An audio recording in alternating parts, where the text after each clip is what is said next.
Hello guys, how's it going? Well, today is Tuesday and I was gonna work on some cars, but the customer of mine that's supposed to one arrive here in the morning never show up. So instead of that, I was playing with my new oscilloscope. Probably you guys have heard about the Micsig SATO, or can call it SATO. It has a four channel. It's a four channels oscilloscope.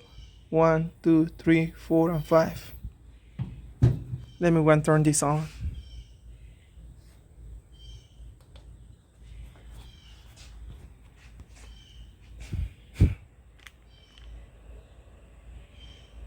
Yeah, it takes usually like few seconds to turn on, but once it's actually on,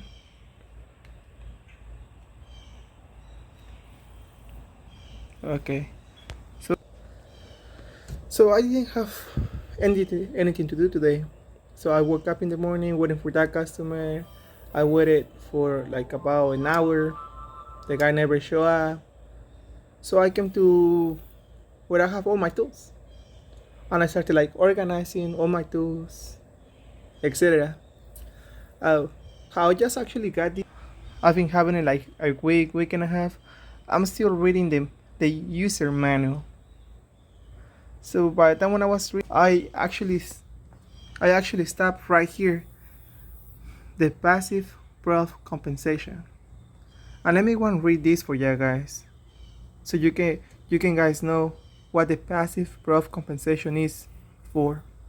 Okay, so before connecting to any channels, users should make a proof compensation to ensure the proof match the input channel. The proof without compensation will lead to larger measurements, errors, or mistakes. Proof compensation can optimize the signal path and make measurement more accurate. If the temperature changes 10 centigrades, well, 10 centigrades would be like, I would say like 15, or about, now it might be like probably like 25 Fahrenheit. Well, anyways, guys, if you guys know how to convert 10 centigrades and Fahrenheit, put it right here on the comments. So if the temperature changes 10 centigrades or above, this program must run to ensure the measurement accuracy. Well, as you guys know, almost the winter season. The winter season is around the corner. So probably we're gonna have to want to do this proof compensation by December, by the early December.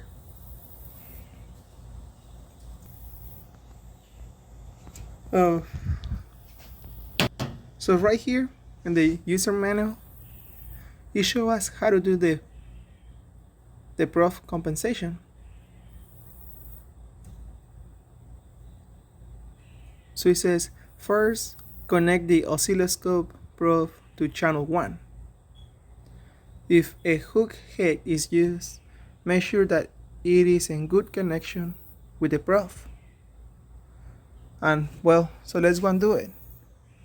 Second, says, connect the probe to the calibration output signal terminal and connect the probe ground to the ground terminal, as shown in figure 2.13. Let me see if you guys actually can have a better look of this.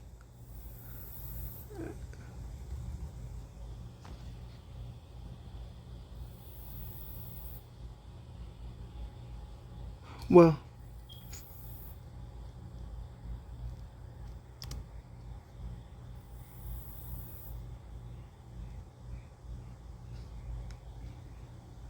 okay, so let me one show you. So the proof that they're telling us about is actually this one.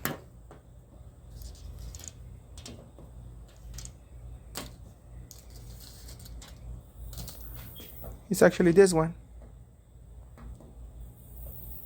And as you guys can see, this little bottle thing looks like it's gonna be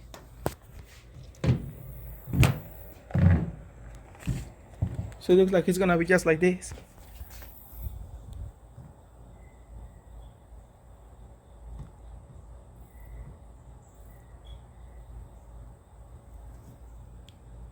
So it says to connect the alligator clip on the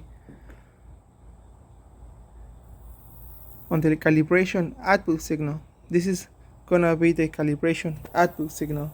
As you guys can see over here, it has like a little waveform over here, and it looks like it's like a digital waveform because it just only goes up and down. So it says to connect the alligator clip on the bottom, and then we can use one of those little things that actually Micsig comes with. So you can go and actually leave it right here. Let me go and do it, guys.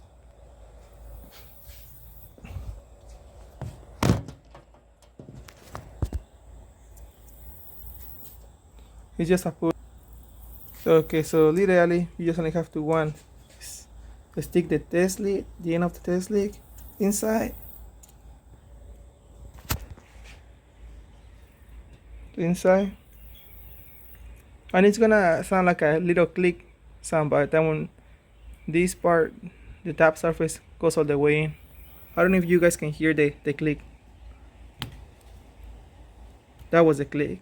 And then if you actually push it a little bit more deeper, one little thing is gonna come out, and this part is the one that actually goes right here on the output, the calibration output signal. Well, this is actually pay really close attention to this, guys, because this is what actually was making me going crazy, like literally. As you guys can see over here on the picture from the manual, it seems that the little alligator clip goes here on the bottom, and this little test lead goes on the top. But no, it's actually reversed. Believe me, guys, I spent like two hours and a half, 3 hours. Nah, I would say like 2 hours, just only an hour and a half. But yeah, literally, like, I spent a lot of time trying to figure out. I was like actually, like, like calibrating this thing, like instead of putting like an auto, because I tried to press the auto button and it was actually showing me the form. So what you guys have to go and do is the alligator clip goes on the top,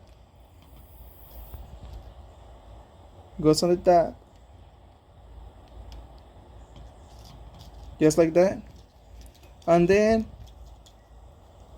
the remain part. So as you guys can see, like, you have to press it, like push it down, and then that one goes right there.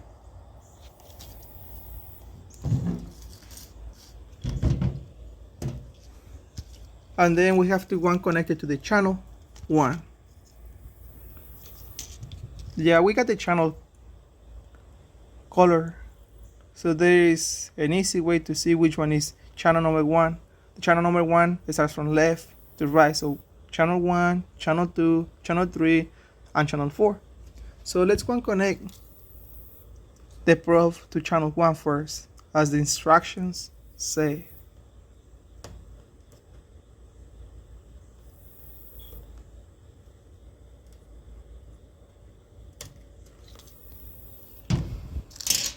And there you go, fellas. We have the form already. So then, okay, so let's go to the next step. It says open the channel if the channel is closed. Well, my channel was already open, but if you guys want to know how to open it and close it, so you can channel 1, you just only press it, the CH1 button, and that's gonna be the channel 1. Then it says adjust the oscilloscope channel attenuation coefficient to match the probe attenuation ratio. What that means is that they want us to calibrate. This probe is kind of inverted right now, guys, but it says 10x, then 10 mega ohms, and 100 megahertz. So if you guys see over here, this is an attenuation from 10 times 1. So we have to go here and we press. It was here, but as I said, I was already messing with it earlier. So I already know how everything goes. Okay, so it's gonna be 10 to 1. You press it 10 to 1. Oh, literally, as it says that we can actually one press the okay, so boom. Okay, so it says 5. Tap auto button or manually adjust the waveform vertical sensitivity and horizontal time base. Observe the shape of the waveform. See figure 214. Let's go to the figure. And also in this user manual show us the 3 different types of waveforms that we could have. So the yellow one on the top, as you guys can see it like so smoothly, like almost like a square form. So it says correct compensation, so that's correct. Then we have one on the middle, which is the blue. As you guys can go and see it, it says that is compensated, and the third one is gonna be under compensated. Okay, well, so now regarding to that, what do you guys think? What kind of, do you think my square form is overcompensated or is undercompensated? Well, yeah, it's under compensation waveform. So let's go on to the next one.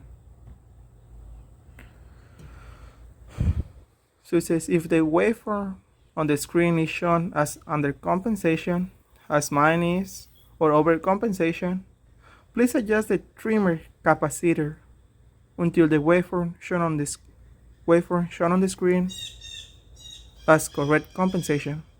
The probe adjustment is shown in figure 215. There you go.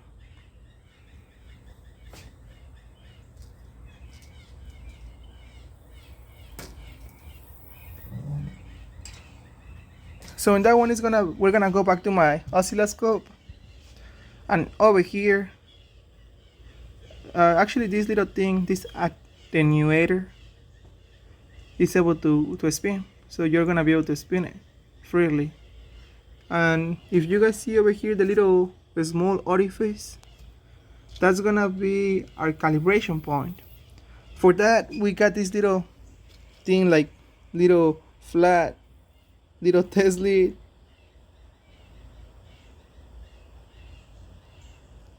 That it comes with also with the Micsig items. So now we're gonna have to stick it in over here, and make sure that it says just only that you can turn that to the right, like if you were tying it, not losing it. Okay, so you stick it in.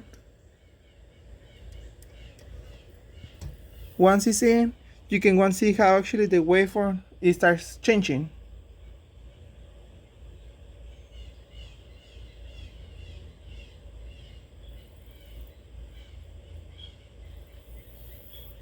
Okay, actually I have already passed, and now my square waveform is overcompensated, so I have to keep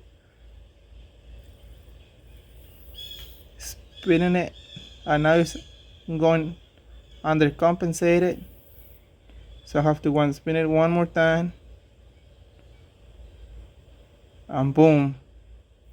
To me, that waveform looks exactly the same as the one that we have right here on the user menu. Let me go and put it one more time for you guys.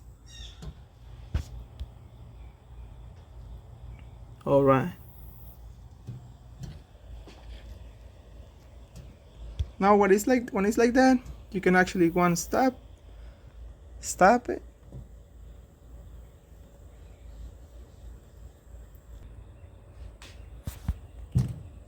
Okay guys, this is what I want you to pay really good attention to. As I said earlier, the alligator clip goes on the bottom as the picture says, but the picture is incorrect, and then the other part goes on the top. If we actually do it other Micsig way, it ain't gonna work. Right now we got this square waveform right here, a square waveform, and then so they actually tell us, they instructed us to go and put the alligator clip on the bottom,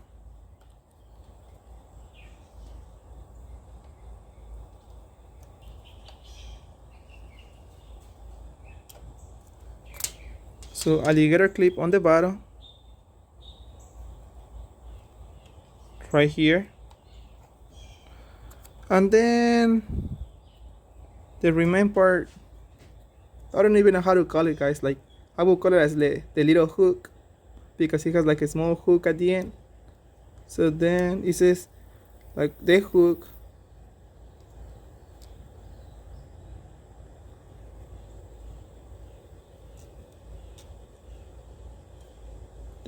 on the top. So now we're gonna go and see our Micsig. And as you guys can see, we got the same measurements. We got 1 volt on the top, and we're using the channel 1,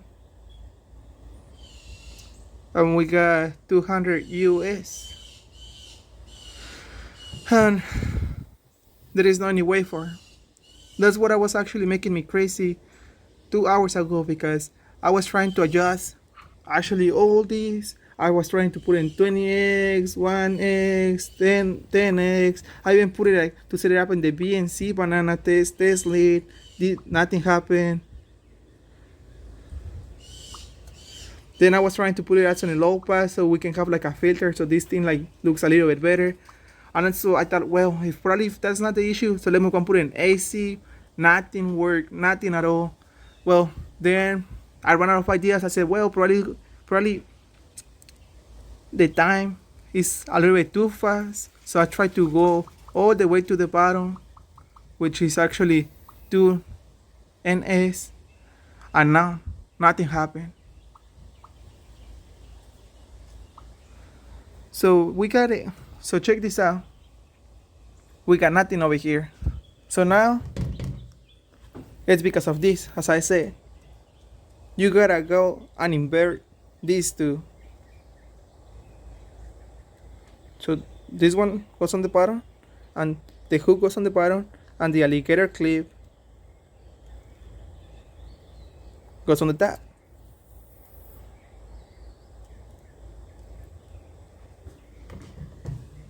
And check this out, guys. You guys have the square waveform.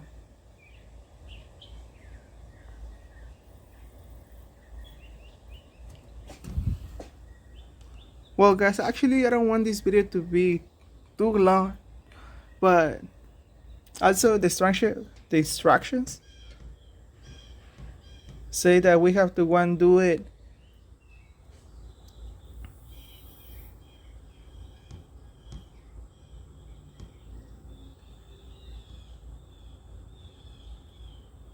so 6, connect the probe to all other oscilloscope channels. Channel 2, channel 3, and channel 4. Channel 1 is already be done. And repeat this step for each channel. So yeah, once like you actually get the hang of it with the first channel, the second, third, and fourth channels are gonna be here. So just only literally just only one flip this. Put it right here on the channel number 2 or second channel. Tie it over here.